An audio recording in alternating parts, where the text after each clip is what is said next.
listeners. I'm so excited to be telling you about our guest podcast this week. It's Adrienne. I am recording this in a hotel where there's so much background noise, so I hope that this still comes through to you in a good way. And I miss you. We miss y'all. This break is so helpful for us. I want you all to know that we appreciate your patience with us coming back. And we've got something great for you this week. So our guest podcast this week is Parenting for Liberation. This podcast is hosted by mother and organizer and a dear friend of mine, Trina Green Brown. And it's a podcast that asks, how do we parent without fear? And is it possible to raise critically aware children that are also happily carefree? So this summer, Parenting for Liberation hosted an event with the Underground Museum and LOOM that featured myself and my woe, Dani McClain, in conversation about our 2019 book releases. So Dani put out the book, We Live for the We, The Political Power of Black Motherhood, and I put out Pleasure Activism, The Politics of Feeling Good. And first of all, I highly recommend if you ever get the chance to be friends with someone for 2 decades and then put out a book the same year and the same season. It's just really exciting and nice, and yeah, do it.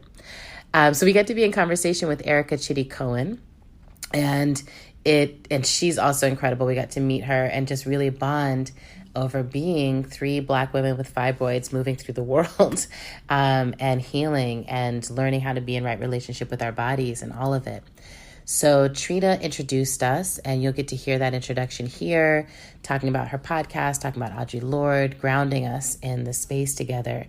And then you'll get to hear our conversation, and Trina was kind enough to let us cross-post this so you can just bask in the incredible love and wisdom fest that occurred in LA that day.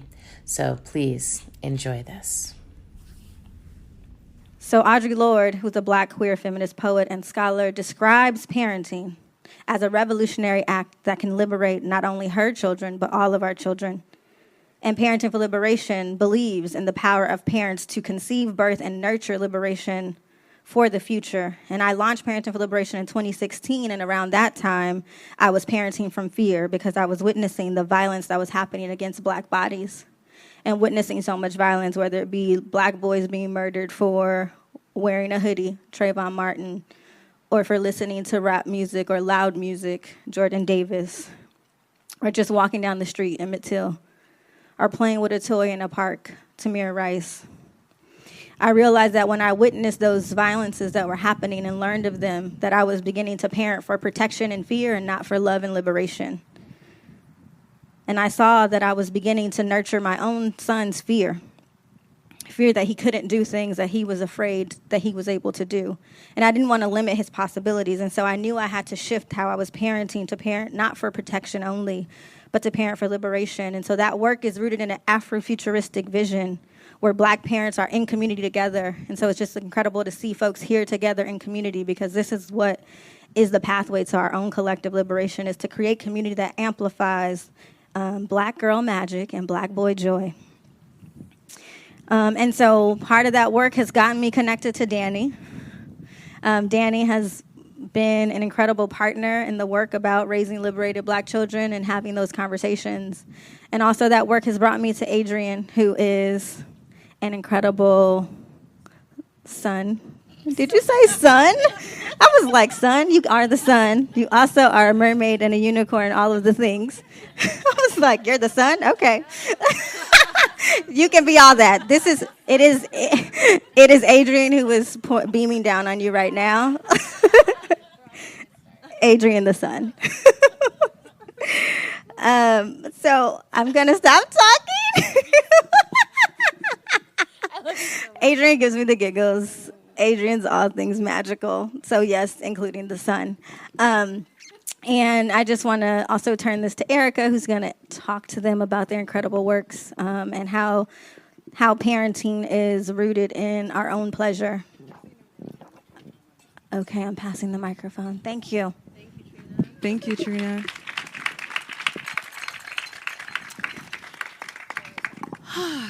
Well, welcome, everyone. Thank you so much for coming. My name is Erica Chidi Cohen, and I am the co-founder, CEO of LOOM. And for those that might not know about LOOM, LOOM is here in LA. We provide empowered education from periods to parenting. We see reproduction and the reproductive experience as a continuum. So it's actually a really beautiful thing to be here today talking about the intersection of pleasure and parenting, because we really feel that those two things are deeply interconnected, and also looking at it from the experience of Black women and Black people, I think, is extremely powerful. So excited to kind of dive in there. About me, I also am a doula. I am an educator. I'm an author. So it's very wonderful to be in the presence of other women who look like me and who are also doing work in similar spaces. Before I go into my questions, the first thing I want to do actually is because I'm a nerd, I have my little oh fish bios, just in case y'all don't know everything about these two incredible women sitting to my left and to my right. Dani McClain is the author of We Live for the We, The Political Power of Black Motherhood. She also reports on race and reproductive health. She's a contributing writer at The Nation and a fellow with Type Media Center, formerly known as the Nation Institute. McClain's writing has appeared in outlets including Slate, Talking Points Memo, Color Lines, Ebony.com, and The Rumpus. She was a staff reporter at the Milwaukee Journal Sentinel and has worked as a strategist with organizations including Color of Change and the Drug Policy Alliance. And she lives with her family in Cincinnati. And then to my right, we have Adrienne Marie Brown. She is a Detroit-based social justice facilitator focused on Black liberation, a doula, healer, and pleasure activist. Adrienne is the co-editor of Octavia's Brood, Science Fiction from Social Justice Movements, and the author of Pleasure Activism, The Politics of Feeling Good, and Emergent Strategy, Shaping Change, Changing Worlds. Yeah. Correct.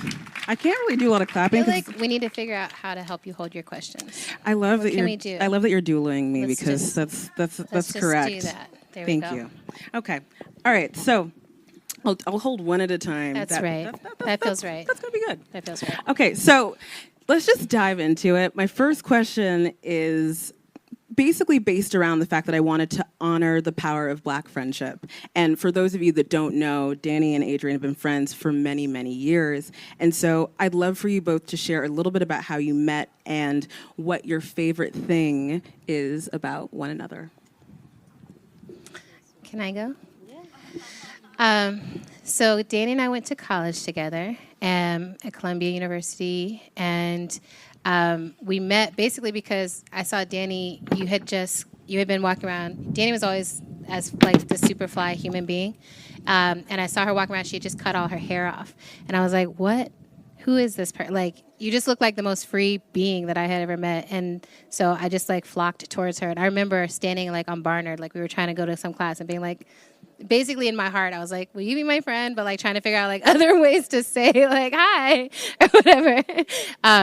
And throughout college and throughout to this day, I would say the thing I think is my favorite thing about Dani is she's always been like the sharpest knife in the drawer. Like she's the one who's like cutting through, like there's a bunch of bullshit, there's a bunch of stuff that's being said.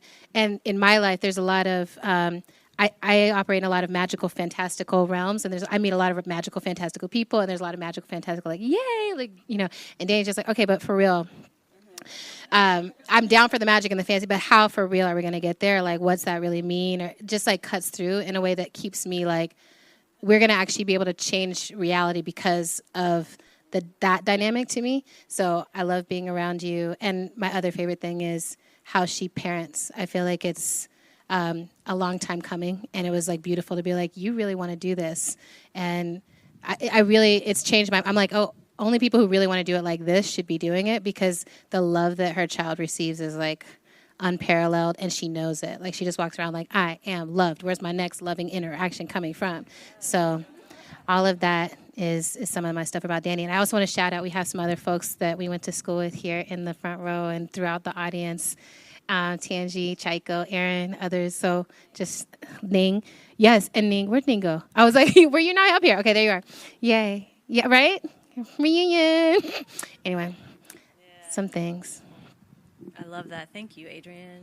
Yeah. And y'all will probably experience my little one, Isabel. She's around here somewhere, so she might come up to you, hoping for a loving interaction at some point. Well, I just want to thank everybody for being here. This is such an incredible crowd. Thank you for taking time out of your Sunday to come sit in the warmth and fellowship and be in conversation with us. Thank you. Let's see. So I don't remember like an exact moment when we met. I trust you on that Barnard connection with the haircut. It's because I was nerding out, and you were just like, why are you talking to me? But I know we met really early in our college career, like probably like maybe halfway through our freshman year. And I just remember it was like, I've had, I feel like this is such a blessing when you have a friendship and you just like get that excitement, that feeling, like when you have a crush on someone, because that's what it is. It's a friendship crush. And I just remember meeting Adrienne and feeling like this is such a kindred spirit. I'm so lucky to have met this person. And then next thing I know, we're like in Prague on like a ridiculous adventure. We just immediately jumped into adventures from the start. And we worked on a literary magazine together called Roots and Culture, which was, I think of that as being really a jumping off point for a lot of the writing and the publishing that we've done in our careers, because it gave us an opportunity to produce this literary magazine together, along with people like Janine de Novage and Daniel Alarcon, who's now Daniel is a very well-respected novelist and journalist. So we got to strengthen our skills together. And I mean, there's so many things I love about Adrienne, but I would say one thing that she does that I so appreciate is that she helps me hold myself to a high standard. She never, whenever I've got myself in a bind, whether it be with like work or a relationship or something, and I'm showing a little bit of unhappiness, she's like, girl, like, you deserve better than this, you can have better if that's what you want. And she holds herself to a high standard in her life, and I really learn from that, because sometimes it can be easy to get comfortable and think this is enough. But when you watch someone who's just like constantly, what's next, setting off for that next, not just accomplishment in the world's eyes, but what's really going to fulfill her heart's desire, I find that very inspiring. I love you. Love you too. That's such a nice way to start this off. Beautiful. Okay, so Dani, with white supremacy dictating the dominant culture, we're just going. Let's go there. You see why I was like, let's just lay it. So y'all friends, white people. Yes. I was like, let's love up and then let's go in. Okay, so. So Dani, with white supremacy dictating the dominant culture, many people wouldn't make an immediate connection between Black motherhood and political power. Can you explain the intrinsic link between them and how your book can be used as a modern handbook for mothering? So I was inspired to write this book. I wrote the foundation for the first chapter, which is about birth and pregnancy, while I was pregnant with my daughter, she'll be 3 next month. So, I started the book because I had all these questions about how to mother. And while I knew that I have a good relationship with my own mother, I have lots of, elders in my family and community who I knew I could reach out to. But I had a bunch of questions about what it means to raise a Black child at this particular moment in time, that I wanted to put to people whose political and cultural work I really admire. Not to say that I don't of my family members, but because I'm a reporter and because of the issues that I report on, I had been in contact with all these people who are like on the front lines of, police accountability movement or reproductive justice organizing. And while I had interviewed them, for years about their campaigns and their political work, and I knew some of them were mothers or grandmothers, parents. I had never talked to them about their parenting and about how they bring their political values into their family life. So that was a motivation for the book. And what you'll see when you read the book, or if you've read it, is that the book is organized into 9 chapters. It starts with pregnancy and birth, goes into establishing a home culture, family life and family formation, building a community for our children, play and early childhood development, education, how we think about giving our children a kind of moral compass or grounding them spiritually, how we talk to them about the body and consent. And then finally, there's a chapter that's the most explicitly political, and that chapter is called Power. And it's about, like, specifically how do you talk to your kids about your politics. And I think what was important for me, so it's really, you have 8 chapters, and then the final chapter is the one that's, as I said, the most explicitly political. What I wanted to do was to show the politics in the everyday. The politics in our everyday decision making. So if I'm, and there's a part of the book where I'm like taking my daughter to this Mommy and Me program, this toddler program, and I'm watching, we're one of the only black family in the class. And so I'm watching, toddlers don't have good manners. They don't have good sense. So they're like stealing things from each other, or, they don't know how to share and causing tantrums and stuff. And I'm aware of the way that as a black parent, I'm like, nervous for my daughter. What's going to happen if she hits this little boy, if she pinches this little white boy? And noticing my reaction to these scenarios that are really just part of our everyday lives as parents. There's a question of power in that. Who has power? Why do they have that power? How are they going to exert it? And I think over and over again through the book, I'm trying to lift up these moments that I think for some parents, they're not even thinking about these kind of overarching structures that affect who they are, who their children are. They're just like, at the grocery store, or their child is falling out, having a tantrum in the mall, and they're not worried like, oh, if I spank my child, is someone going to call CPS on me? Is someone going to call Child Protective Services? Or if I let my child while out, is someone going to call the police and say that here's like this unruly situation? So that's kind of what I was getting at. I think a lot of people mistakenly, when they hear politics, they think of electoral politics, and I was very clear that that's not what I'm talking about here. And some of the highest praise that I've gotten from black people who have read the book is like, wow, you really just took the things that we always do and that we've always done and articulated it as a politic, as a politics of parenting. So that's what I was going for.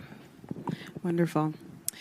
So, Adrienne, a similar question for you. The subtitle of your book is The Politics of Feeling Good. What are some of the political barriers when it comes to pleasure, and why do you feel that joy can truly be an act of resistance? I feel like, it's actually pretty similar.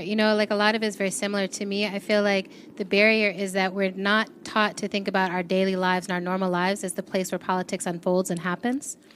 So it's kind of like we're socialized to think, oh, politics happens every 4 years when we participate in this electoral bullshit of a process, what I feel. And I've done electoral organizing, and I think you all should vote. And also, it's a bullshit process. Like, we're just kind of holding off the... it's kind of like holding the ignorance at bay as much as we can while we figure out what we actually need to cultivate with each other. And I feel like we do that, and we've kept each other alive in all these ways.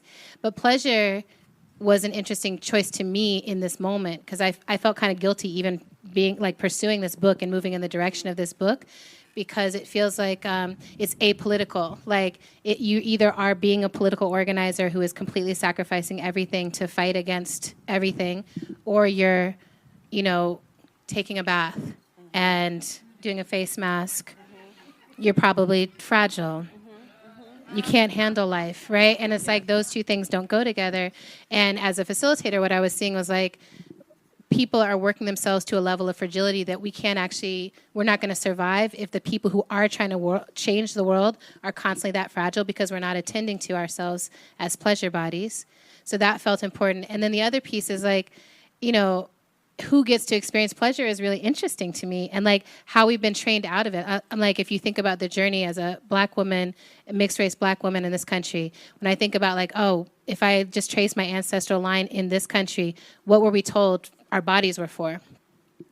And it's a devastating answer. It's like, oh, my body was for working, my body was for laboring, my body was for reproducing for other people, my body was for repressing grief. My body was for repressing my actual desires and being obedient. And like every answer was like, that's not something I want to perpetuate into a future. I don't think that's going to create the futures we want. And reading Audre Lorde's text over and over again, like that's one thing about me. I feel like probably a lot of people read, like there's people who read in lots of different ways. And I find that as I get older, like I don't read the widest swath of everything that's out there.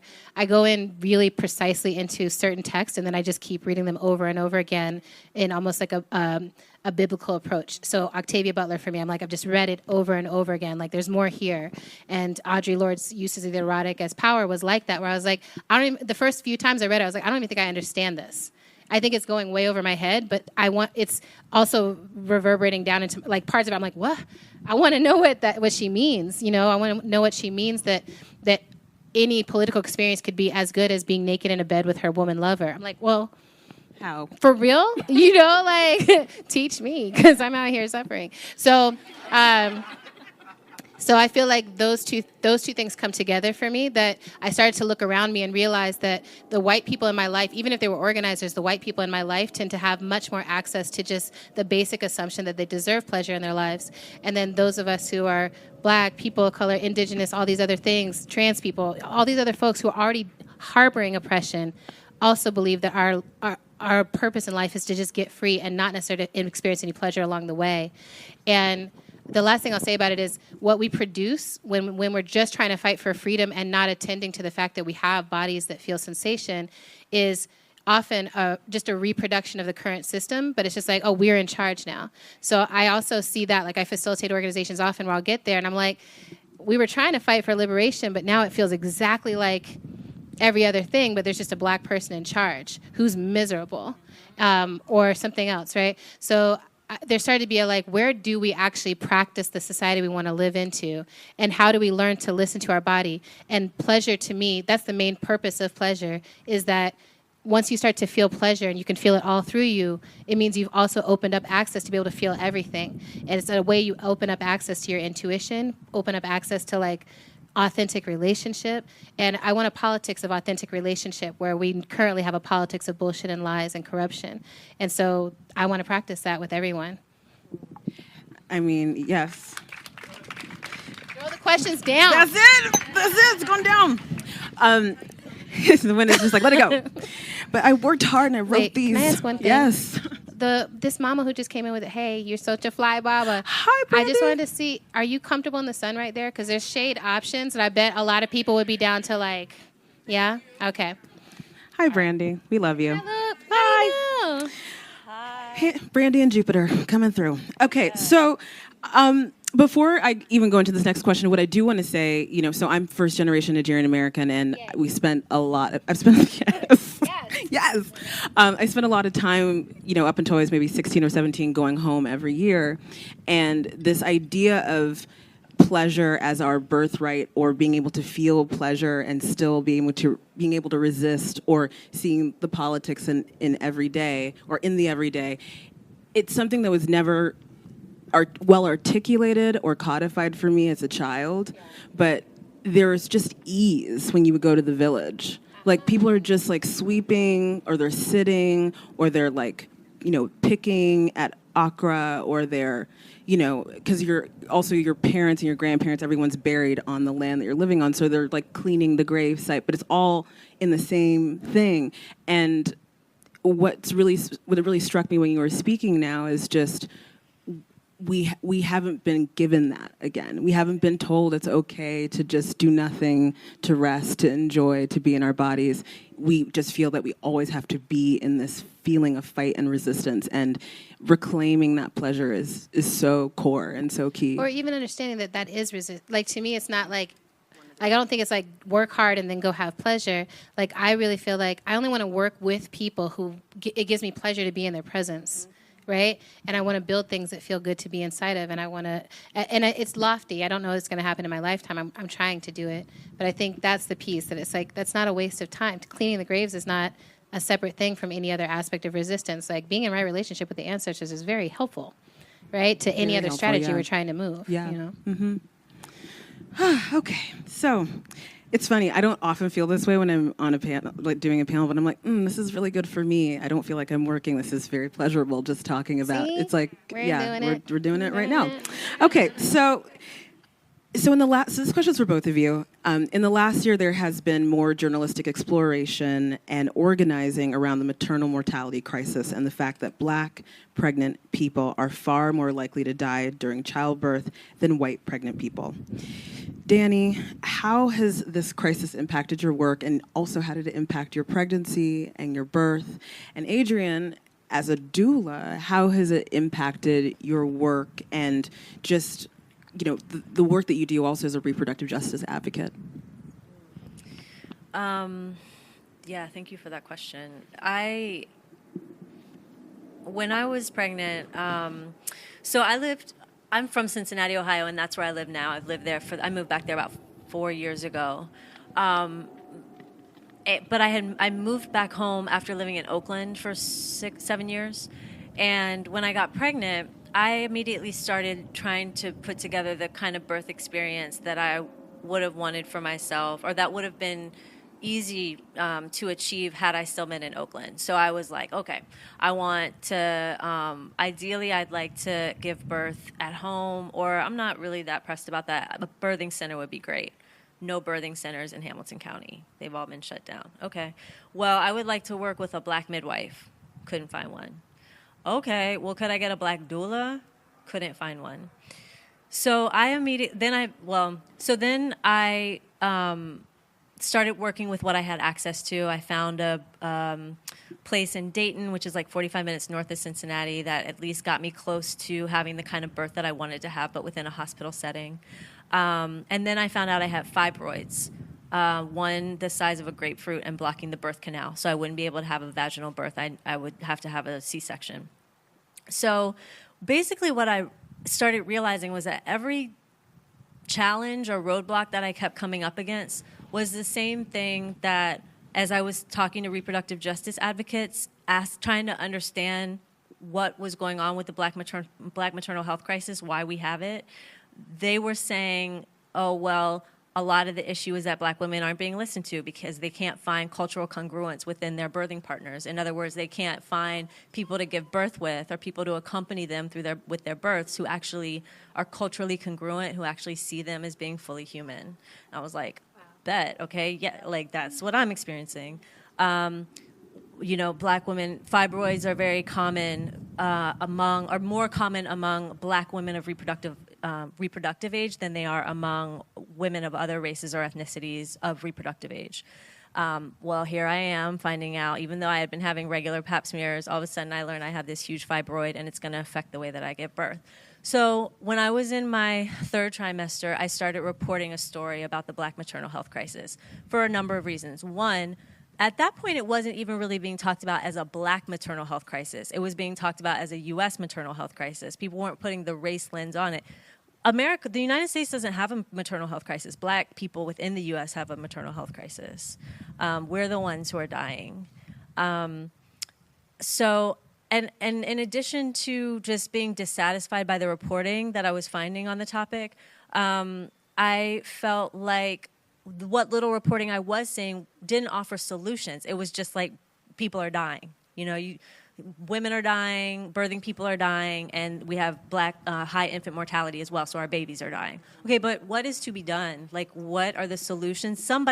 Anytime there's a problem, there are people on the front lines who are working on a solution. We know this, right? So why is no one lifting up the voices of people who are working on solutions?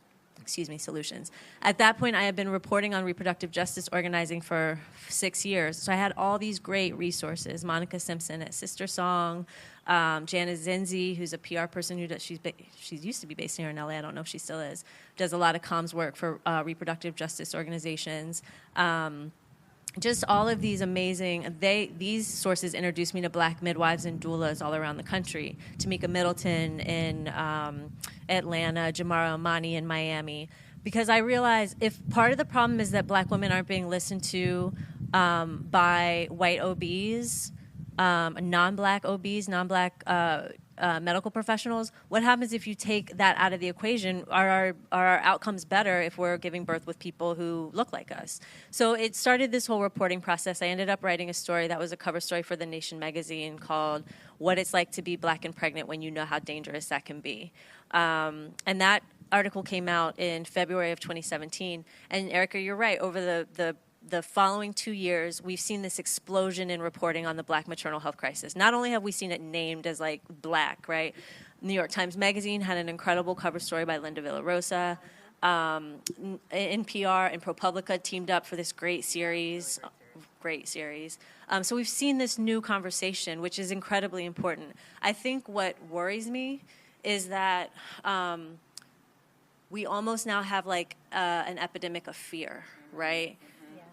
Because it's not that we didn't know that there was a problem, but now we know the details of the problem. We know, and it's great. We have people like Serena Williams coming out and saying, like, I knew I had a history of blood clots. I knew something wasn't right. My doctor didn't listen to me. Yeah. Beyonce, talking about preeclampsia, all these and toxemia. These high-profile celebrity Black women who prove this isn't about class, because that's what they try to say it's about. That it's not about race. It's about like poverty, the social determinants of health. We don't access good prenatal care. It's on us. It's not, because this cuts across lines of class. We're dying, no matter how much money, education, our class status, any of that. So the good news is that there's this increased coverage. The bad news is that I don't think it's being held with a sensitivity around the fear that it's causing among Black people and Black families. I've been on this book tour. I had the honor of doing a joint event with Latham Thomas, another one of our college friends, who's now Glow Maven, Mama Glow, incredible doula. And she brought up, we did this event together in the San Francisco Museum of the African Diaspora. She said everywhere, she does these doula trainings that Black people are telling her, young Black people, I don't think I want to have a baby. I'm scared. I'm going to die. Yeah. And so we need that to me is the next question of like, how do we hold these stories with sensitivity so that we're not, because that's deep. If a trend in coverage affects people's reproductive decisions, it's like, what is the point here? What are we really doing? Yeah, I really agree with that. And I think there needs to be more tools around, okay, now we know how do we combat the fear? How do we detoxify the clinical environment now that we know that this is truly a problem? Because there's stats. And I don't know what that looks like yet, but like, what does that conversation with the clinician look like? Like, what does it need to be like? Because I feel like race needs to be brought into the room. And how do you do that without feeling scared of doing that? Adrienne, I'm curious, obviously, like I said, just as a doula, and also, would you mind sharing for anyone who doesn't really know, what is reproductive justice? Like, what is that framework? I think would be really helpful, too. That's great. That's great. Well, reproductive justice is, like so many of these things, it's interesting to me because, like, these things get coined, and then, like, there's a lot of different people working with a lot of different ways of understanding it. My way of understanding is that reproduction doesn't happen outside of a context or an analysis of all the other social conditions that we're in. And it's another place where we need to be advocating for power and upending the power dynamics that currently exist.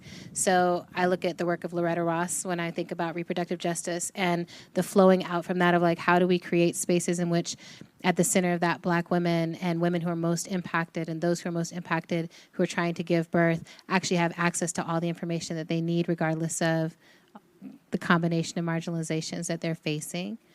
Would you add anything to that? I want to add one thing in terms of describing the framework that I think was really helpful to me is that reproductive justice is a human rights framework that advances the right to have a child, the right to not have a child, and the right to parent the children that we do have in safe and healthy communities. Yep. So often when we think about, reproductive rights is very narrowly focused on contraception and abortion. Very important. But that really just takes into account our right to not have a child. Yep. But when we do want to have a child, this is where what Adrienne just said comes in. Okay, but what kind of communities do we live in? Yeah. Do we have to worry about police violence? Do we have to worry about the schools that our children are going to attend? Do we have to worry about getting them, good, affordable health care? It's like you don't just have a child in a vacuum. There are all these social forces that affect how well we're going to be able to raise them up. Yeah, and I would say like almost every time you hear the word justice attached to something, what they're saying really is we live in a complex, intersected world.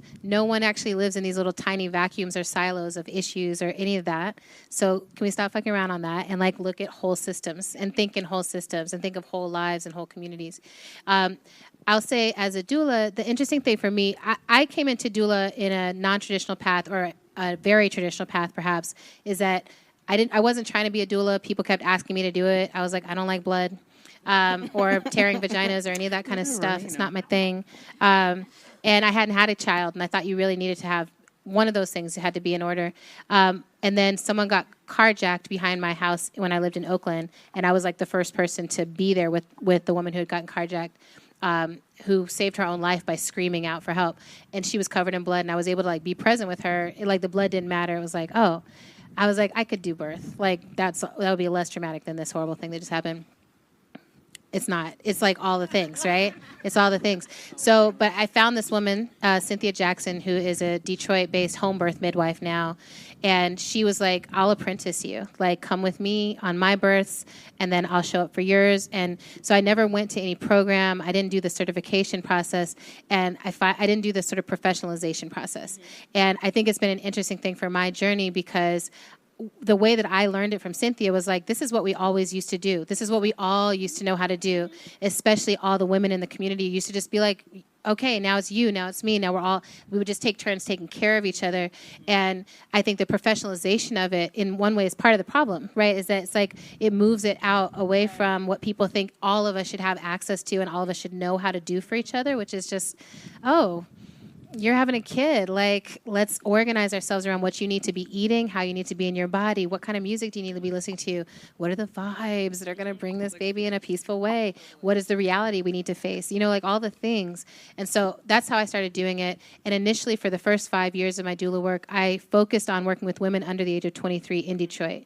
And it was very interesting to me because I think a lot of what I see, at least what I saw happening in Detroit, was like the issues were coming up because Black women were having very different sets of values from what their families had, and they weren't being supported by their families to have the kind of birth, labor, and child-raising experiences they wanted to have. Two of the young women I worked with, they'd gotten pregnant at 16 and 18 years old. Their families were not, they were like, we're not supportive. We want you to not do this. And the fact that they were continuing to have the baby. So it was like trying to just move in and be like, I'm going to walk with you through this horrible experience. And I feel like for both of them, I'm not sure that they would have made it themselves or made it through the postpartum depression of trying to raise a child where your family thinks that they have some say over how your respect levels, right? Like they're just like, you don't know anything about raising a child. It's like throughout history, people have raised children at all kinds of different ages. And one of the things we can find out is when someone has a child, they very quickly adapt and figure out how to be with that child. And then it's about what are they exposed to? So I felt like my job as a doula has always been like, can I expose you to as many options as possible so that can I use my education level? Because I don't know it because I am a mom. I know it because I am a good auntie. I pay attention. And because I've been exposed to it, I was like, do you know you can refuse these vaccinations? It's an option. Do you know why people might do that?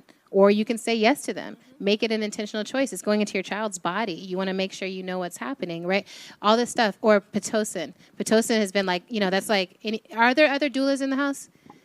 Other folks? And have any of you doulaed in the hospital? Yeah? That is the number one. I feel like Pitocin is the number one thing that you're in the hospital being like, please don't.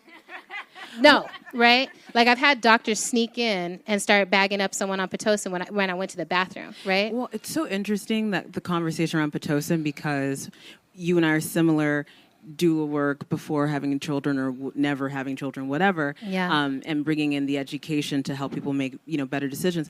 But what's fascinating to me is irrespective of race, class, anything, people know so little about the process. That's it. And know so little also about the medicine. It's like when we think about Pitocin has such a bad rap, but Pitocin actually can be titrated, which means it can be put higher, put lower. Exactly. It can be turned off. But only if you know you have the options, right? Exactly. And it's also, I think about who gets served by us being so ignorant. And that, like when I was with the women that I've worked with, most of them, I'm like, oh, this doctor is trying to do this as quickly as possible so that they can get on and get as many people as possible through. They're not taking this person seriously.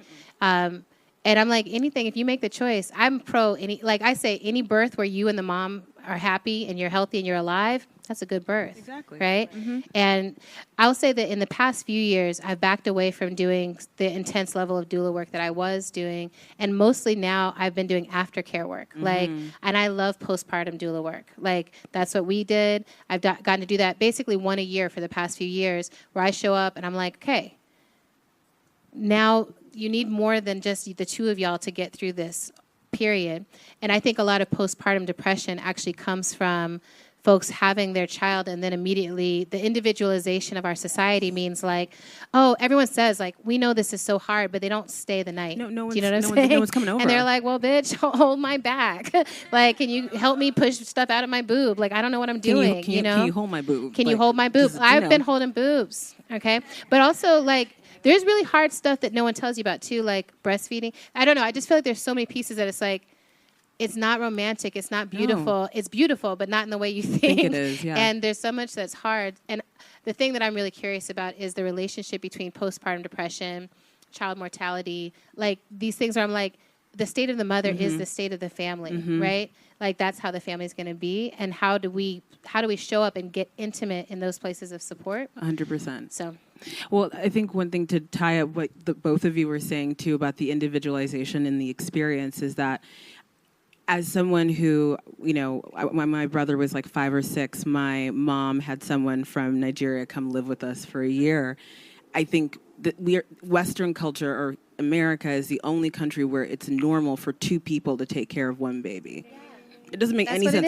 It makes no sense to me. I look at them like, 2 people are not supposed to do this. It's supposed to be multiple people because infants have high needs. They need to be held all the time. Yeah. It's crazy for 2 people to do it. And also, I don't want to say anything bad about men, but I do want to say that a lot of the work is also really helping men in real time learn what they have not been socialized to know in those moments, right? So it's like, there's nothing about aggression that's going to help this baby not cry right now.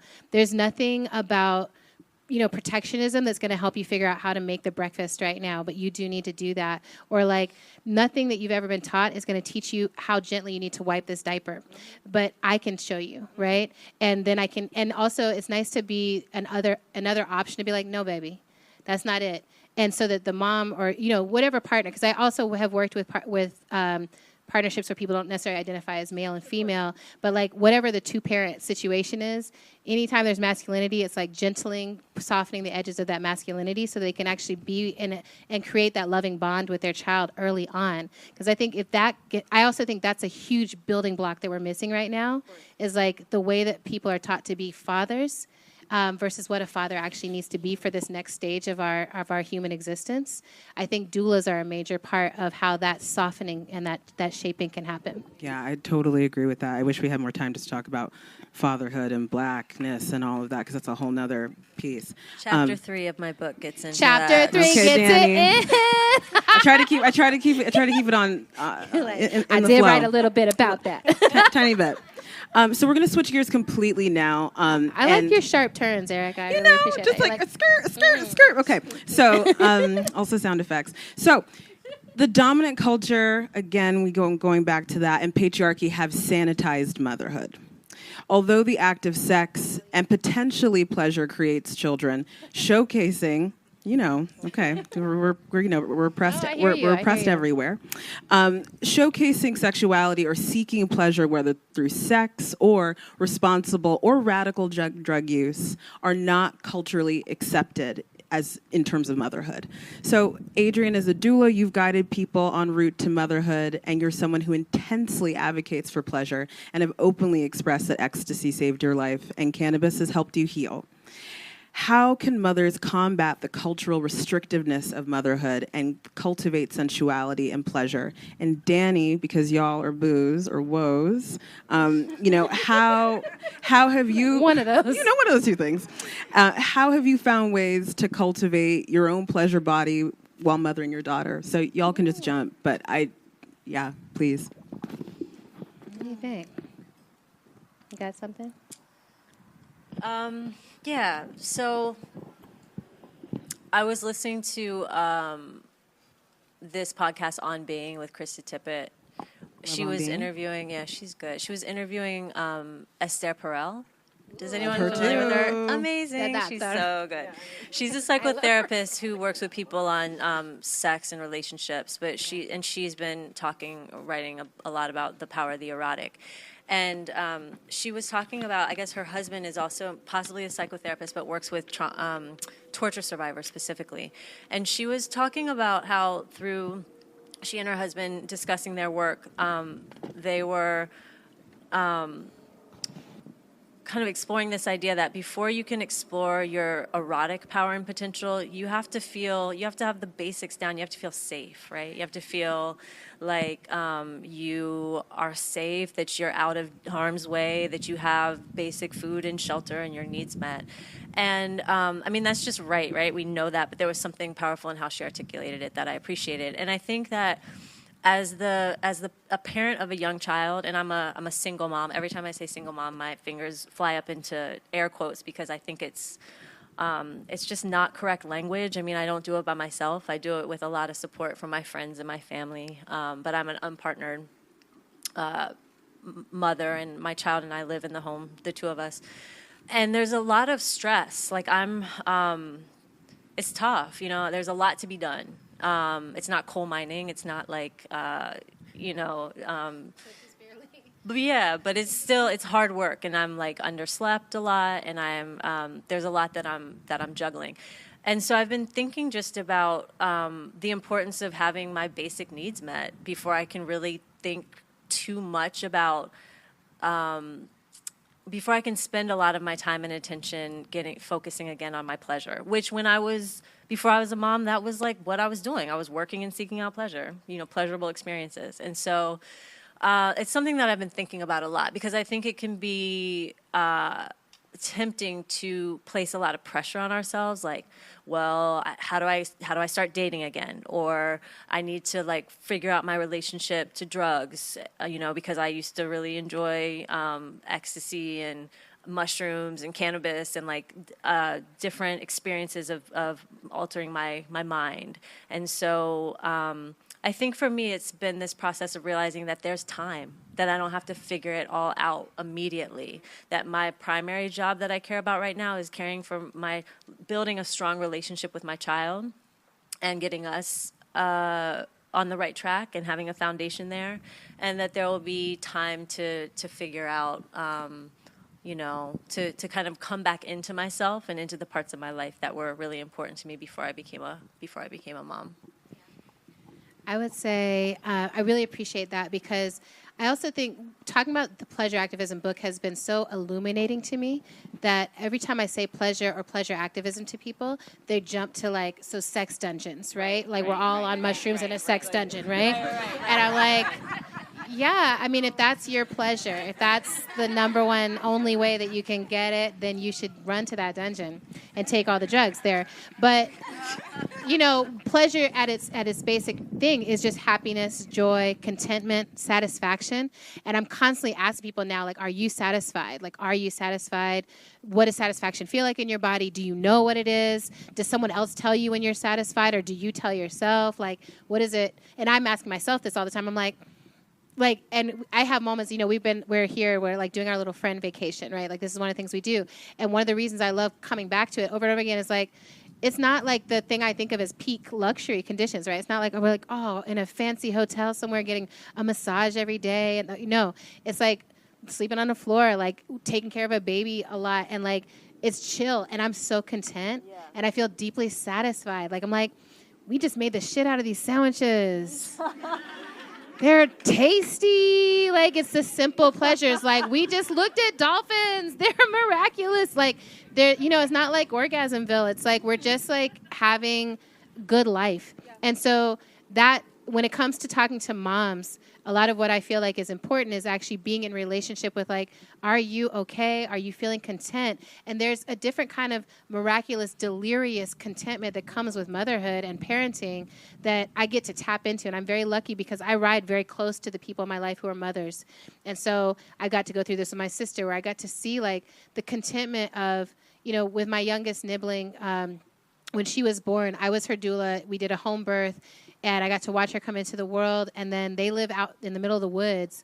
And it was a fire. It was like a wood fire stove. And I got this contentment. Like, I was in charge of waking up at 4 a.m. in the morning and loading the wood into that fire. And so I just had to be up, get the fire going, and pray and talk to ancestors and think and like. But it was like I've never, there's not a contentment that's come quite close to that one, and each one gets to be its own distinct contentment. And so I will say this: I do think it's really important to have communities that cross the line between those with parents and those without.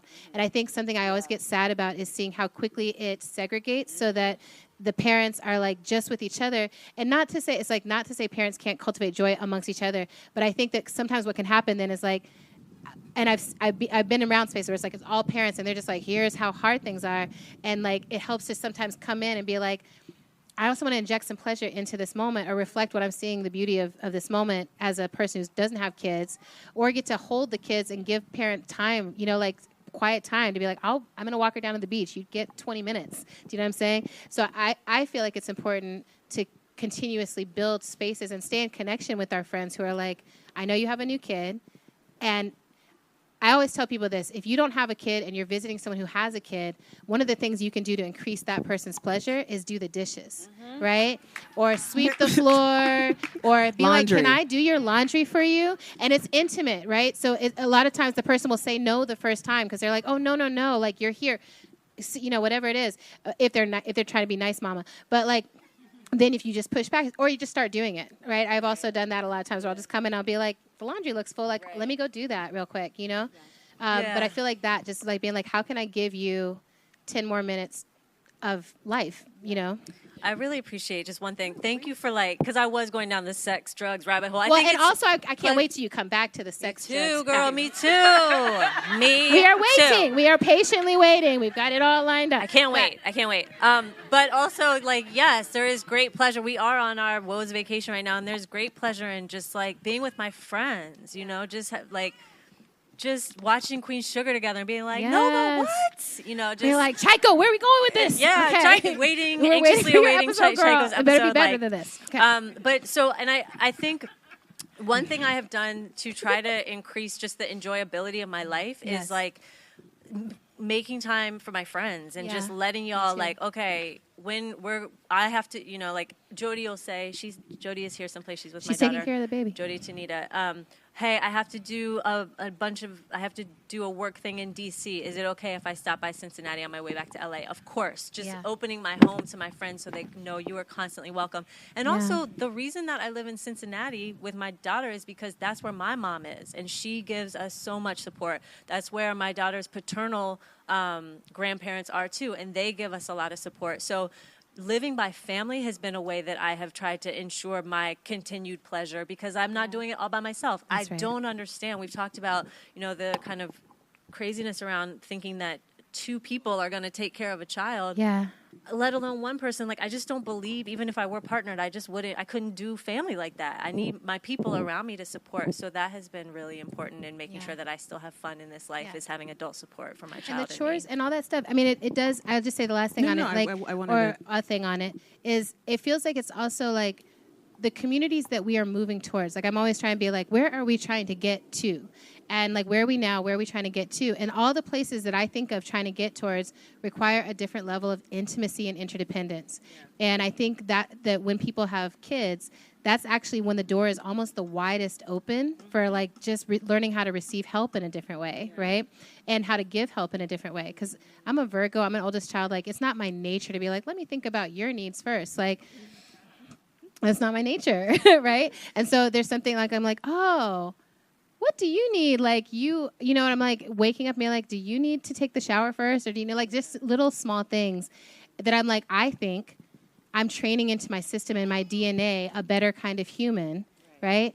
And I think I think the more humans that are oh, let me start to think of how I am with rather than how I am me, right? I'm you're going to be you your whole life. Hopefully you're not a bad you. But how are you with others? That's when it becomes relevant to the human experiment. We live 100%. For the we. We live for the we. That's a great title, by the way. It really is. So I want to say something, and then I'm going to ask one more question, and then I'm going to open it up for Q&A. So just giving everyone, it's coming. If you have questions, we want to hear them. But what's interesting for me, hearing both of you talk, because I didn't know that the pleasure conversation was going to go in that direction, is that, and I love the direction, because the direction it went in was just to reinforce the fact that I do think that the kind of, the feminism that we hear and we talk about very much is just like woman, single, working, no kids. I'm at the march. I'm doing this. I'm doing that.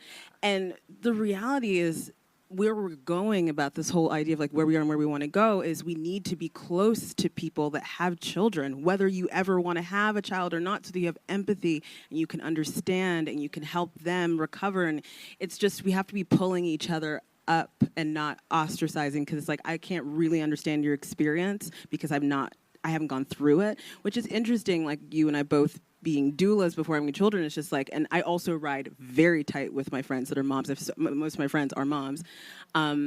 There's something there. There's a knowledge sharing that happens, and like a reminder for them that you can come back. You can come back, Yeah. So it's really like that thing you just did of just like, hold on, come back when you're ready. It's like, that's it. There's something so, it's really powerful. So mushrooms are waiting for you. So, okay. Yes. Mushrooms are so great, though. I really just have to say. I also do a lot of stuff of like trying to push marijuana on I'm like, it's good for everybody. There's just the right thing. Okay, so last question before Q&A. So living in a Black body comes with an energetic baseline of stress and adversity. At every moment, we are reminded that we aren't safe. Adrienne, Dani, when it comes to raising Black children in light of Tamar Rice, Sandra Bland, Eric Garner, and so many others, and an increasingly prominent culture of white supremacy, how can we cultivate and impart joy in our children in the face of fear and the responsibility, the overwhelming, in my opinion, responsibility of teaching them how to thrive in a world that isn't built for them?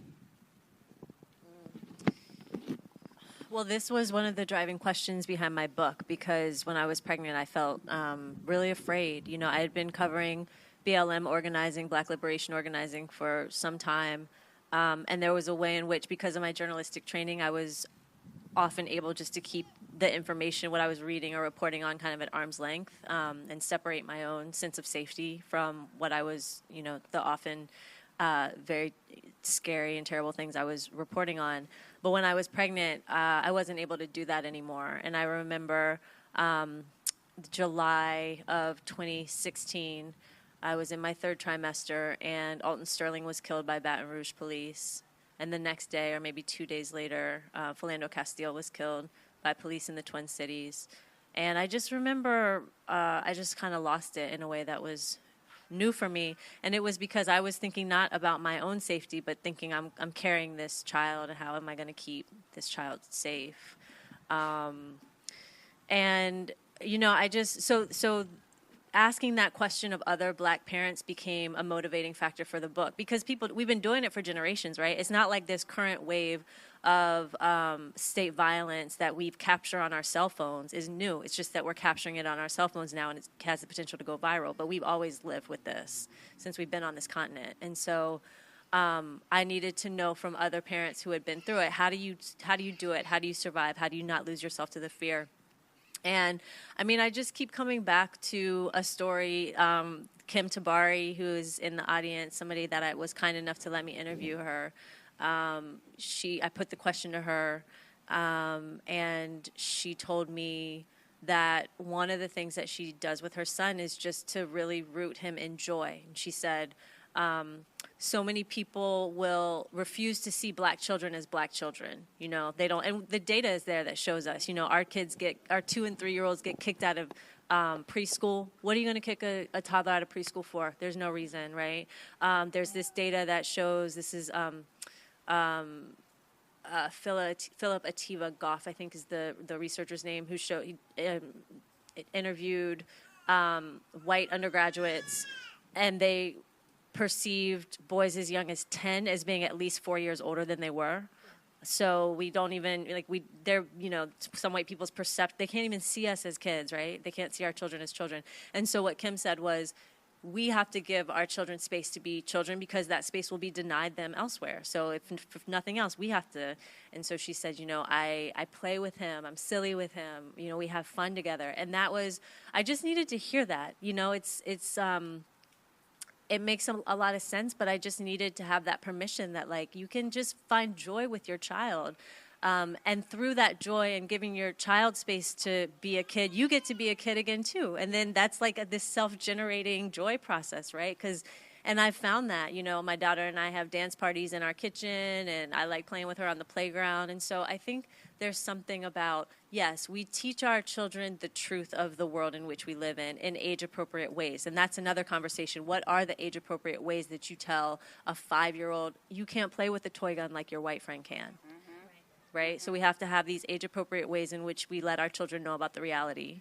And then other than that, we just let them be silly and have fun with them. And that's what I'm trying to, this gets to the politics of pleasure as an act of resistance. Don't let them take it from you. I'm going to make sure that you have these reserves of joy built up to help you get through this world. So that's something that I feel strongly about. I love that. I feel like all that.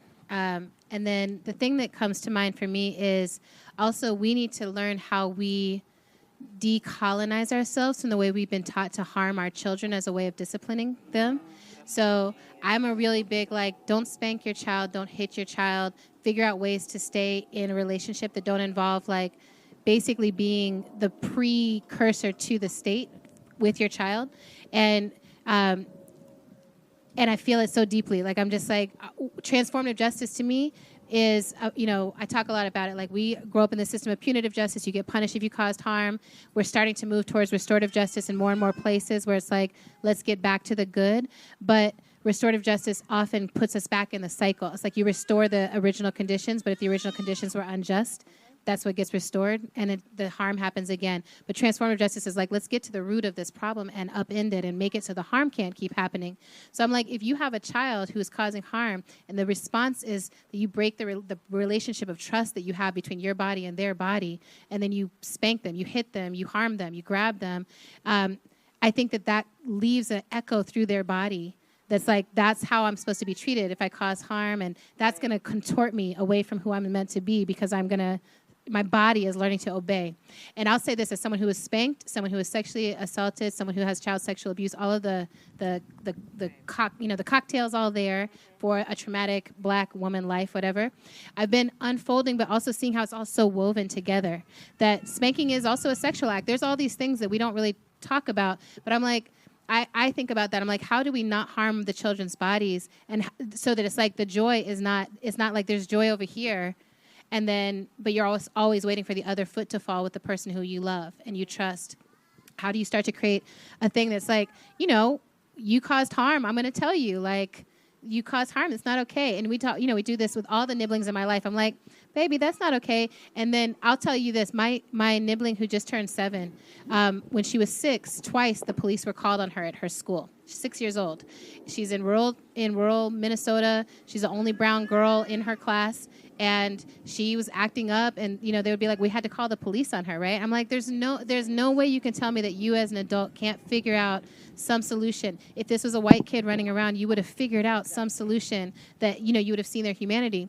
And so for that period after, it was just watching her then take that and act out in so many different ways, and all of us as adults having to learn against the conditioning of what we grew up with. This is not a time to punish her or to send her away, but it's time to pull her in. You're having a tantrum. How can I pull you closer to me and hold you in? What kind of space do you need? How can I love you more and harder? How can I let you feel my heartbeat is still beating for you? You are my love, And I think about that, I want that for every single child, is to know that the adults who love you, that love is unconditional and consistent, and it's embodied, and you're going to feel it. And then the joy also lands in a different way, right? Because I'm it's so beautiful. I mean, Bella is back there, and this beautiful child, and we've been singing to her. We watch her dance around. I mean, she comes in and she just expects to be serenaded with love. And when she causes harm, she's I hear from y'all that I'm causing harm, and we work through it. And then she often will come back and be kiss, retouch the body. Like it's in a physical way that she comes back into right relationship.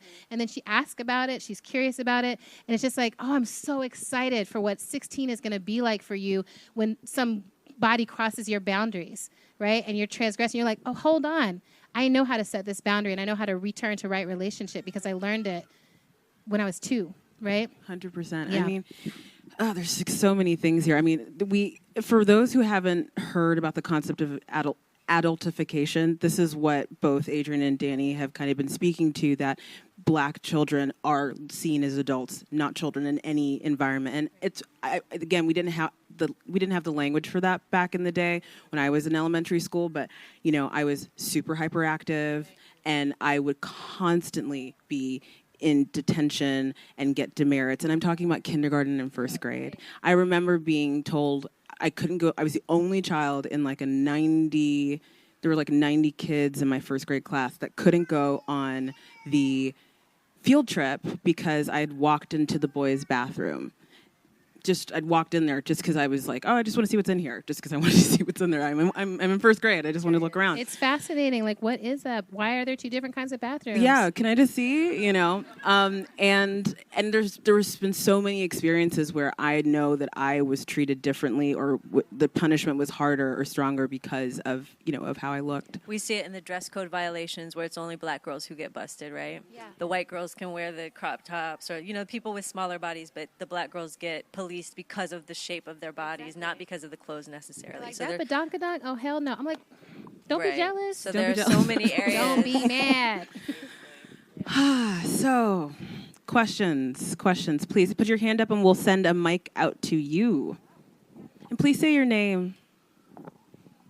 Greetings, family. My name is Iapo. Hi, Iapo. Hi, Iapo. Hi. So I just want to say I am really grateful that I was invited to be here today by my friend Maria.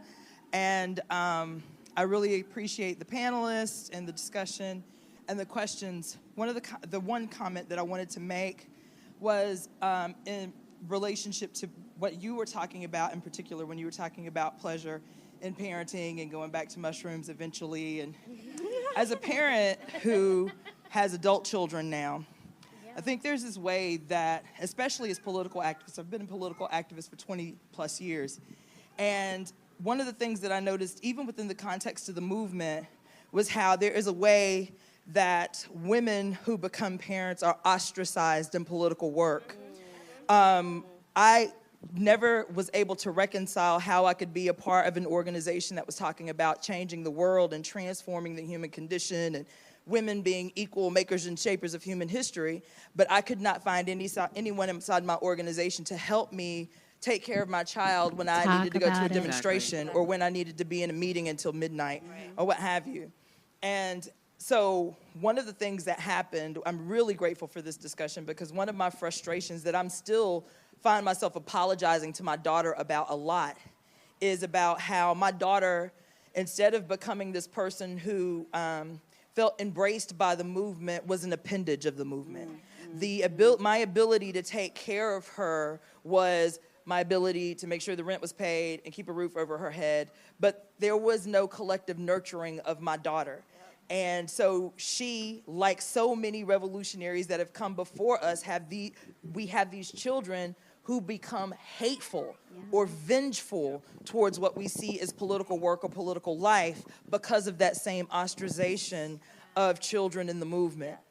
The other aspect of it is, after I left that political organization and finished raising my children, who are now adults, I became a single woman again, right? So I'm 43, and it never ceases to amaze me how many men, so I'm just now dating again for the first time, and I don't even remember how many years. It never ceases to amaze me how our relationships as women, our worth or our value is always, from day one to day last, quantified by our relationship to someone else.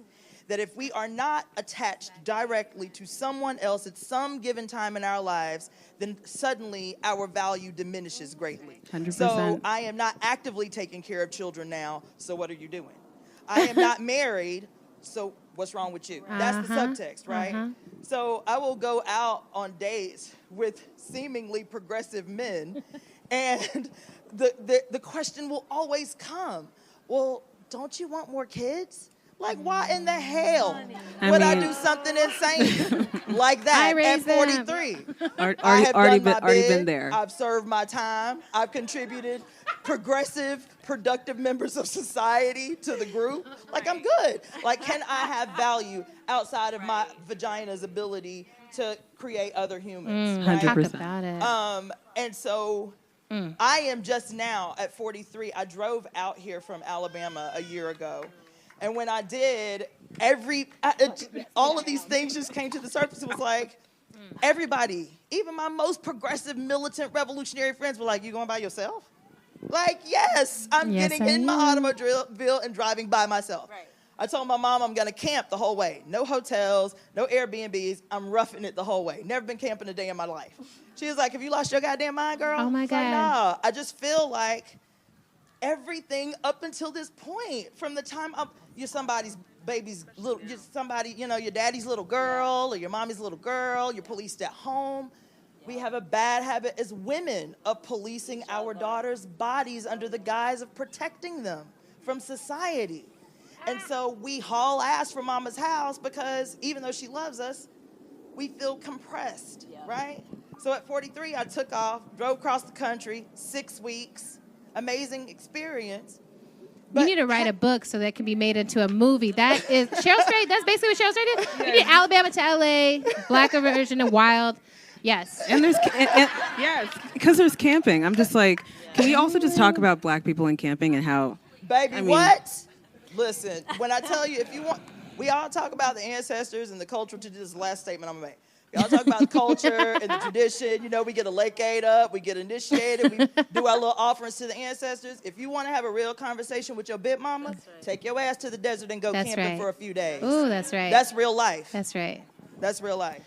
Thank you. Thank you so much. I just want to thank you so much for that testimony, for sharing. One thing I want to respond to. I so appreciate what you said about the fact that there are the adult children of organizers and activists often have a lot of animosity toward or resentment of the movement. Thank you for naming that. It took me, so my book is, it's some memoir, but it's mostly reported. So I was in conversation with dozens of other people, like, what has your experience been like? And I'm so thankful that in addition to talking to people like Trina and Kim, and I don't mean to assume that you don't come from political families, but we didn't talk about that during our interviews. But I did. I was so glad to talk with Monifa Bandele and others who grew up with parents who in the 70s were either in the Black Panther Party or organizing African-centered schools or in the anti-apartheid movement. And one of the things that these people shared with me was like I'm an organizer myself, but a lot of my peers won't go close to anything organizing because they feel like the movement took their parents away from them and that there was no space in it for families and for children. And some of them had traumatizing experiences like at rallies and, the police charging on them on horseback. And so thank you for naming that because I think there's a way in which those of us who didn't grow up with that reality can romanticize growing up in political families without really understanding what that can mean for a child. Yeah, and I would love to say I've been doing these events. I've been doing a lot of events, and I've been facilitating for years. Like, that's been my main adult work. And I have been guilty of all the different stages of it, right? Like, I've definitely been in the meeting like, the baby is, messing up our meeting right now. It's really nice that you had one.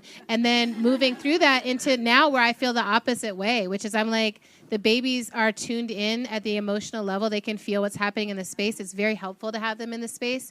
And then also trying to create spaces where it's like not just child care, but like child love, trying to come up with, for emergent strategy, trying to come up with like, what is the emergent strategy for children so that when we are gathering and we are moving stuff, that there's a space where they're also gathering and moving stuff. And how do we get committed to creating spaces in which we're all together? And I think that this is only a temporary moment that we are even in this kind of like, there's professional nonprofit work and there's jobs. Like, I think that this is just a very temporary situation we're in. So like, it's just not a long-term thing. I think capitalism is going to fall. I think a lot of the borders and the ways that the structures we're so used to are going to fall. And so to me, I keep saying we have to learn how to be with in a holistic way and how to be bringing children along that are learning. I also think there's something about politicization that's not Indoctrination. Like, I see this, and the temptation for me with all the babies in my life is to be like, you must be a radical. Like, don't do that rebellious thing, you know? And try, you know, because I'm like, if you guys rebel and you go conservative, I don't know what I'm going to do. Like, how is my unconditional love going to work under those conditions? I am available. You know, I'm going to love you, but gosh, I want to really love you. You know what I mean? So I've been thinking about that is like, how do we create the conditions in which children get to absorb and experience the reality of community? And I think it's exactly that piece. That's like, we have to make sure that every single space we create, that the children are like, oh, yeah, I get a front row seat in the shade here. Like, it's exciting. I'm getting taken care of by the coolest auntie. That's great. Like, so that their experience of movement, just like I think this is the whole reason I wrote Pleasure Activism, is I was like, we can't keep having movements where everyone is miserable and expecting that our numbers are going to grow to the level that it needs to be for us to win justice. Totally. So, and you know, my friends know, I'm like, I don't care. I'm like, I can't pay attention to the elections yet. I can't do all the, you know, like, my politics is creating the pleasurable spaces, creating the spaces where people go into authentic relationship, creating the spaces for that. And I think kids are the fundamental aspect of that. And I wanted to say, we keep having issues where we're hiring people to do childcare, and folks are like not trusting that it'll be there, right? Like, that's how far we are from where we need to be on it. That people are like, like the last 2 events I've done, there's been a childcare person sitting there like, I'm ready to play with the kids and do I thought about all these emergency strategy things, and folks didn't bring their kids because they were like, usually it falls through, or it's not good, or it's like they don't really like our kids or whatever. So I think it's the next place to really tune into and focus on. And I want to just affirm the journey you took. Oh, can I just say this one other thing, too? This piece around not being attached to somebody as, like, you know, or I also want to have this breakthrough of, like, I'm single now, kind of. Like, I'm always dating a lot of people. But, like, I'm like, for me, this is the first time that I've been in a space where I'm like, I'm not between relationships. Like, the most productive, awesome, happy part of my life is when I'm not in, like, a serious relationship. Because when I'm in a serious relationship, that conditioning of what women are supposed to do in a serious relationship kicks in. And so I'm just like, how can I be Martha Stewart? I'm like, bitch, I'm not Martha Stewart. You know, I'm but Adrienne. You're a Virgo, like, though, and so she is. What's that? She's a Virgo. Do you know she's a Virgo? I'm not surprised, but we're still not the same person. Just and you know, throwing in some facts. Who else is? Are you a Virgo too? Okay, so maybe it's just like Virgos need to not ever Virgo be rising, in serious relationship. But I do believe that I think more and more of us need to unhook ourselves from the idea that like a single relationship is a way that we need to define happiness in our lives, and instead be dropping into the fact, like when I drop out of that, I'm like, actually, I do have the deepest, intimate, authentic relationships in my life. I have abundance. I go on great vacations. I produce work that I'm really proud of. I have very little time in my life that feels wasted or miserable or like, oh, why are you processing your shit in my house? Like, I don't have anyone in my house to do that. I'm like, go to your house if you want to do that. This is a pleasure dome. I'll see you later. Like, it's just, to me, I think more and more of us need to unhook ourselves from that concept of marriage ownership bullshit and really be like, if you get married, it should be because you love that person, not because of any other reason. Yeah, and totally. If you get out of it, it shouldn't be a defeat. It's like, thank God you got out of something that wasn't working, and let's keep it moving. Mm-hmm. So one thing I want to say to just tie up the 2 things you were talking about, and then I think we have time maybe probably for two more questions. I'm always thinking about things on a micro level and a macro level. Just going down to the micro level, the next time you're on a plane and you hear a baby crying and you're just like, I'm on a plane, I don't feel like hearing this baby cry, or you're at the restaurant and you're having like a nice dinner and someone's with their baby and you're just like, why is this baby here? This baby's crying, blah, blah. Look at the parent and give them a smile. That's right. Ask them if they need something, and develop an emotional tolerance and resilience for the sound of babies, because it's their communication. If they can't talk, they're just doing their life. They don't hate you by their kicking in the chair. No, that kick in the chair. Oof. So, I want to play. This is really great. I want to be here. It's really awesome. We're in the sky. Just kick in the chair, crying. Like, we need to be more tolerant. We need to be more tolerant. Questions? Other 2. Hi, Erica. Yes. Hi, it's Hi. so great to meet you all. Kim. Hi. Hi. I'm Kimberly. I have a beautiful space in Los Angeles called Kindred Space LA, which is a parenting, birth, education center. It centers Black people, people of color, all families, but all are welcome. Thank you. And I've been a parent for 28 years. I have 6 children, 3 grandchildren, 3.5, I'd like to say, because my daughter and son-in-law are expecting their 4th in September. And thank you. And I've been a doula for years. Started out in postpartum, absolutely adore postpartum. I'm a board-certified lactation consultant and soon-to-be licensed midwife here in Los Angeles doing home You are births. exciting. Kimberly is a magic And I'm woman. excited about what you all are talking about. It just resonates so much with my life and just my way of being in the world, and my way of being with raising my children, which is, you're just kind of going through it when you're raising children. You're not actually all wise and all knowing at every moment. You're just, we learn from our mistakes and we keep going. Also, I like to note that we have to remember that the children came here to teach us. Yes. And that's it. Number 2, community. We have to reclaim community because we wouldn't be here if it wasn't for community. We used to take care of each other, and the patriarchy and supremacy and the breakdown taught us that, just broke us apart. So we have to reclaim our community, whatever it looks like for us. I love the fact that the panelists, including Erica, who don't have children at this time or ever, whenever that works for y'all or not, also can view the window of, or can be supportive of families. That's part of community. If you don't have children and you believe in the upliftment of the community, then you have to be with children. You have to be with parents. You have to support parents. And a lot of times once someone has their first baby, they complain that no one was there to help them, no one was there to show them the way. And I say well, what did you do? What were you doing when your best friend had their first baby? Right. Were you there? Did you bring dinner? You're like shade. Did you sit with them? You know what I mean? Time travel. And most people say, wow, it's so true. I brought them an outfit. I brought them some flowers. Exactly. I didn't bring them dinner, or whatever the case may be. And that's not to say that they're bad people. It's just that we have but we have been broken apart. And we've forgotten how to be in community with one another. So that said, my oldest child my oldest is 28, my youngest is 7. And my oldest child who's about to have her fourth baby, as that time approaches, I'm thinking about what she needs. And I'm thinking that my life actually has to alter in order to be there to support her. And see, when, as I grow in my parenting and my grandparenting, I also I'm still a parent, even though my kids are growing.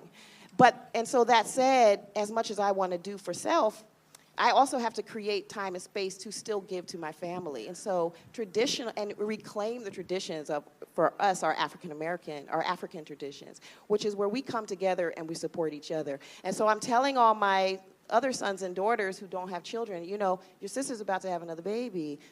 Bobby, their daddy, is about to have another baby. They're going to need our help. I'm preparing them. We're going to have to be there for them. They're not going to necessarily ask. We're going to have to be there and letting them know. And this is our tradition, and we must go and look into our traditions and reclaim them to rebuild our family structure. And whatever way it works for us, we get to create it the way we want. And thank you very much for talking about pleasure, because yes, there is so much fear around birthing. If you're a person of color, you've read all the stories and you're scared shitless. But if reclaiming our pleasure is a revolutionary act. So know what's happening, step outside your own box, look at your own conditioning, and go to what makes you feel good and embrace that and develop it. And also for our children, they're watching us. That's right. We don't have to teach them anything. We just have to be. That's right. And what we want them to see, we have to be that, and they'll learn. That's why I say grandmothers need to be having a lot of orgasms, too. Grandparents, I think about this all the time. I'm just like, grandmama needs a vibrator drawer, too. We need to, I mean, these are facts, okay? Love you, Kimberly. Thank you. Thank you so much. She's like, actually, I do. And I'm a grandma, so, it's cool. Last question or comment. Yes. Or testimony, we're happy with any of those. So I'm actually, my name is Jada Parks Chatterjee. Thank you for all the vagina power and all the allies in the room. Hey. Right. I am a nurse. I work with moms and babies, and I also have the privilege of working with Erica Chidi Cohen, who is the #boss. Like, it's so honoring in order to just like show up and be present and then be able to give feedback and my thoughts. And I'm really grateful. I always make sure that I bring my son around all of this hashtag Black Girl Magic so that it is never a misinterpretation of what mother is trying to show off, right? I think it's very important. So I have a few things and I listed them through your conversations, as you know. So I already said my boss is the bomb. That's Erica, because she the bomb, right? And then the other thing I wanted to just confirm on is just, when you talked about Pitocin, Pitocin is like one of those long-lost cousins that we don't get a chance to, please sit down, I cannot see the lovely people. It's one of those long-lost cousins that actually bring good wisdom, but they don't really like know when their welcome When's the right time? Expired. Right? And I think the people that show up with Pitocin are not having conversations and dialogue to talk about consent and to really have an understanding of what it is that the person on the other end that's receiving wants. Yeah. Also, part of that equation is being prepared to have an understanding from your own interpretation, right? Because as an African-American woman from Louisiana, I saw you back there from Alabama. I'm glad you made it down over this way. Welcome. But I think that one of the things that we are, that we have an area to improve upon as African American women is to become more woke about what stems from the vagina, from the inside, and then what actually comes out. Because if we are not woke about what goes in, then we really don't have a lot of room to complain about what comes out if you didn't ask the questions.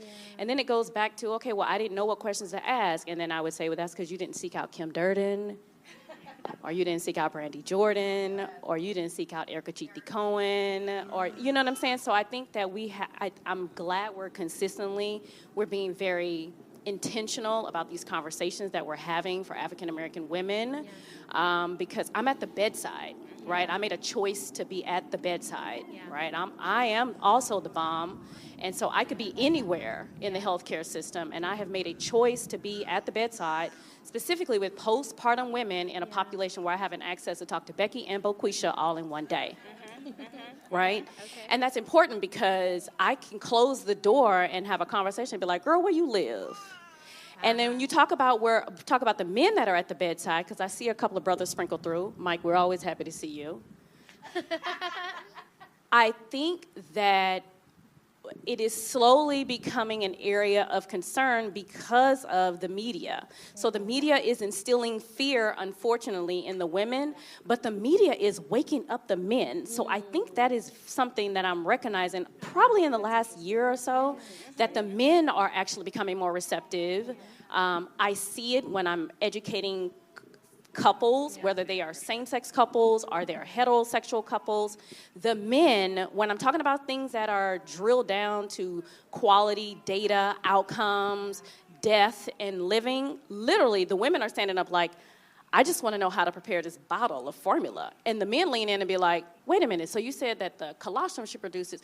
So I recognize that body language that leans in to where the men are becoming woke. And so what I'd like to end my conversation, because I could keep talking to you guys all day, is as I participate in these African American infant mortality work groups and things on a national level, on the county level, on the community level, how do we facilitate and really embrace with empathy and love the partners and the family in order to come up with solutions for why our babies and our mamas are dying at astronomical rates, right?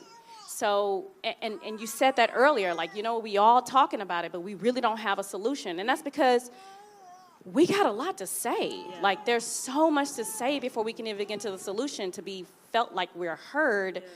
But I do think we owe ourselves in 2020, and that's the challenge for everybody that's walking around is in 2020, we got to list the solutions from one community to another, because what my community needs here in Los Angeles is completely different from what the community in Baton Rouge, Louisiana needs. Yeah, that's right? Yeah. One of the things, thank you for your comments. Your question about how do we start to involve families, and thank you for pointing that out about partners being leaning in with that new wokeness, because you're right, and let's applaud and lift them up, right? Because that's very important. One of the things that I learned about in reporting the chapter on pregnancy and birth, I actually talked to a black woman who runs the, I think, obstetric unit at the Henry Ford Health Systems in Detroit. She was saying one of the things that they've done that has really brought down their maternal mortality and just improved outcomes, both in terms of babies thriving and birthing parent thriving as well, is they've done this whole model around prenatal care where instead of individual prenatal care, you Centering. get centering pregnancy. Is that what the model's called? Yeah, right. So many people have heard of this. So it's like group prenatal care where you get you're paired or you're in a group with people who are at the same week, right, of their pregnancy together, and they go through so that you're getting the one-on-one care you need with like your belly measured and your weight taken and all that, but then you're in a group setting so that you can have conversations that you need and realize that question that you have about your pregnancy is the same question that this person has. And so, and they ask the question that you didn't even think to ask, but I need to know that too. And your question makes me think, what if there were a model that incorporated family members as well? I don't know if currently partners and mamas and whoever can come in there, but that's kind of like, how do we just keep layering our need for community onto care, right, at the prenatal and postnatal level as well? Because I'm so glad you talked about our experience, you know, because I had the honor and pleasure and, of Adrienne being our postpartum doula, and she really did shift. She took care of me, but she shifted dynamics within my family. She was such a support to my daughter's dad. We have so many sweet memories of the 2 weeks that she came and stayed with us. She was a support to my mom and his mom in very subtle ways that I don't even know the details of because I was knocked out post C-section. But just having that support there, not just for the birthing person, but for the whole family, I think is so critical. Thank you for raising that. Well, and it makes me think, we actually did, like when Belle was having a hard time with breastfeeding. Oh, I was going to go into that with that question. Yeah, I was like, because that's the thing. There's like, of the things that folks don't teach you, or it's like you don't know how to ask, or you don't know what to do. Then in those moments, right, where it's like, okay, I just went through a C-section. I'm trying to deal with pain. I'm trying to deal with having a new child. I'm trying to deal with all, like, there's the emotional, there's the physical, there's so much going on. And then people are giving you like, okay, here's the thing to do. And you go try that, and you're like, that's not working. And my child looks like they're getting skinny. I don't know because it's my first child. We don't know. Or you're going to a lactation consultant and getting shamed and being told that you're not breastfeeding right, and they're like wondering whether or not you're smart enough to do it. Exactly. But I'm thinking about that we went into those appointments together, and it was like really interesting to navigate, to feel like, what are people going to assume? Like, what are people going to think? Like, I just remember the conversations heading in, right? Of just being like, how does my hair look? Like, do I wear my wedding ring? Like, da-da-da-da-da. Like, what are the things I need to do in order to get the best response from people here? Yeah. And I do think that the broader community, the more people that are involved in, like, we are all holding this child together. Because I felt like that when I was in there, just like, you need me to talk to her? Because I don't like how she's talking to you. Like that kind of thing. Like, you just need your sister friends in there. You need everybody in there. So I think it is a lot of what we've been talking about this whole time. And I think that there's something about the celebration and gratitude piece of what we have already that you just uplifted, which is like, and times are changing. I think the Me Too movement, like, things are shifting in terms of how men are thinking of themselves and their role in society. And I don't think, I'm of the opinion that I don't think shaming, canceling, and trying to erase is necessarily the move right now. I actually think we need to be uplifting the men who are doing beautiful work and doing good work and trying and showing up, even if they're stumbling. Of course they're stumbling. They've only been taught to crawl and to suck from someone else's breast for life. No offense, men. I mean, like, it's just like, it's literally like, that's just what you were trained, right? It's not your fault. And then you're trying to be like, I want to be different from that. So I came to an event like this. I want to be different from that. So I go and talk to the men in my community in different ways about this, right? Because there's conversations men will have with each other that they will not have with a woman present. There's spaces, I say that with white people too. I'm like, there's spaces you'll go into and you'll talk about stuff that you wouldn't talk about in front of me as a woman of color. And I think this is an interesting time where more and more people are recognizing each one of us is a fractal of the system of wholeness that we're longing for. And so how do we start to lean in and be like, oh, I'm grateful for the way you are changing, and you are changing, and you are changing, and starting to weave those circles together, weave the communities together. And I also think this piece around deconstructing family from the biological, the more and more that we do that I'm like, you are family. When I'm talking to your mom, I'm like, you're also my mom. Do you know what I'm saying? And like, I just feel like, you know, what we do as family, like, I feel like that child knows us as her family. And I feel like I'm part of so many families. Like, if I don't even know how to number them. Like, there's so many children that I'm like, that is my nibbling. I am responsible for that person's well-being. If they need a financial support, I'm responsible for their financial support. If they need emotional support, I have a nibbling right now I've been part of her life since she was 9. Now she's an adult, and she texts me when she's depressed and dealing with stuff, and I'm the one who has to be like, no matter what time it is, hey, baby, oh, my God, it's so good to hear from you. Wow, you're doing a great job at handling all these emotional times. Of course you're depressed. This is a depressing time. Anyone who's not depressed is not paying attention. However, you still went to your birthday party. Good job. Exactly. You know, like, being like, I'm going to love you up, and we're going to all love a lot of people up.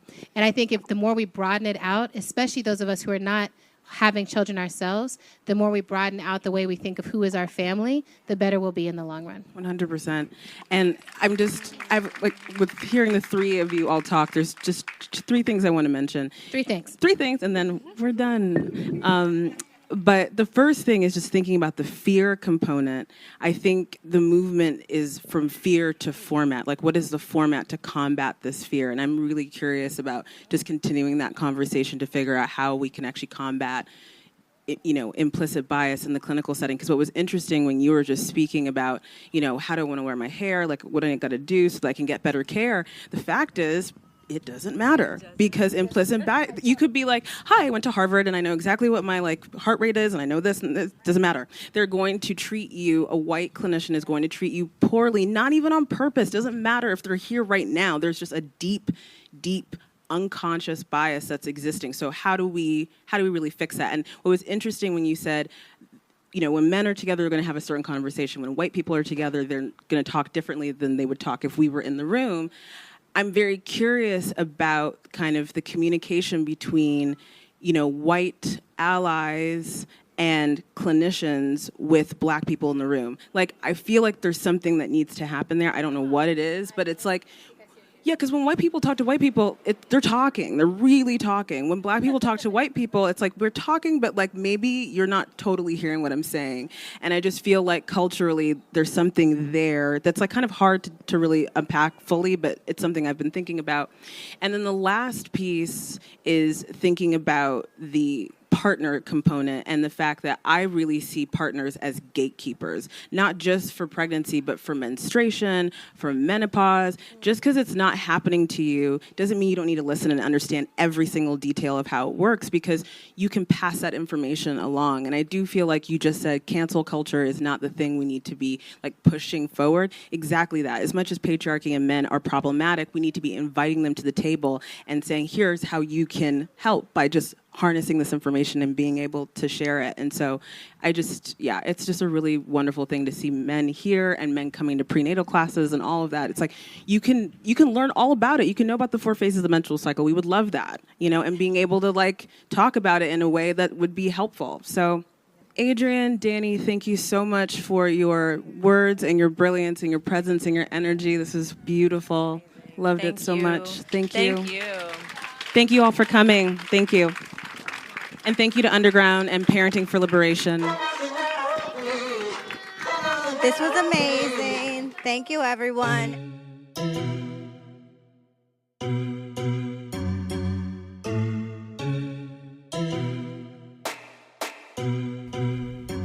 Thanks for listening to our show. We are on Twitter and Instagram at End of the World PC. We're also on Facebook at End of the World Show. And you can make a sustaining donation to our show by visiting our page at patreon.com/End of the World Show.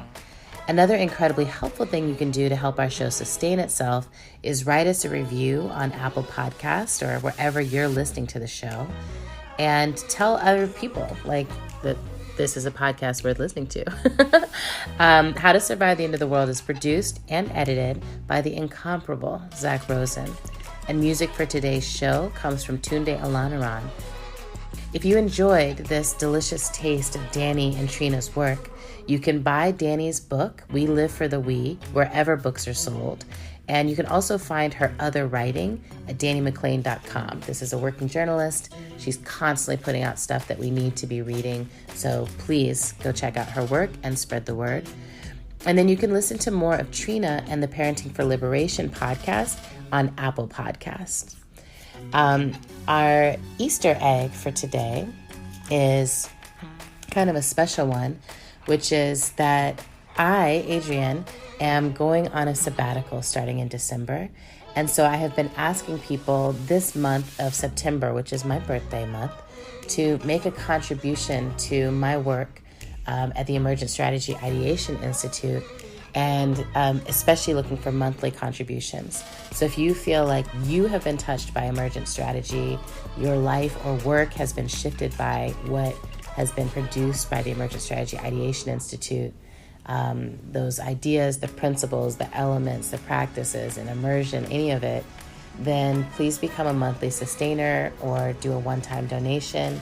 The more that comes in this month, the more that I understand how much monthly commitment people have, the better I'll be able to budget for the time that I'm going to spend away. So please make a donation. The website for that is alliedmedia.org/ESII/donate. Again, that's alliedmedia.org/ESII/donate.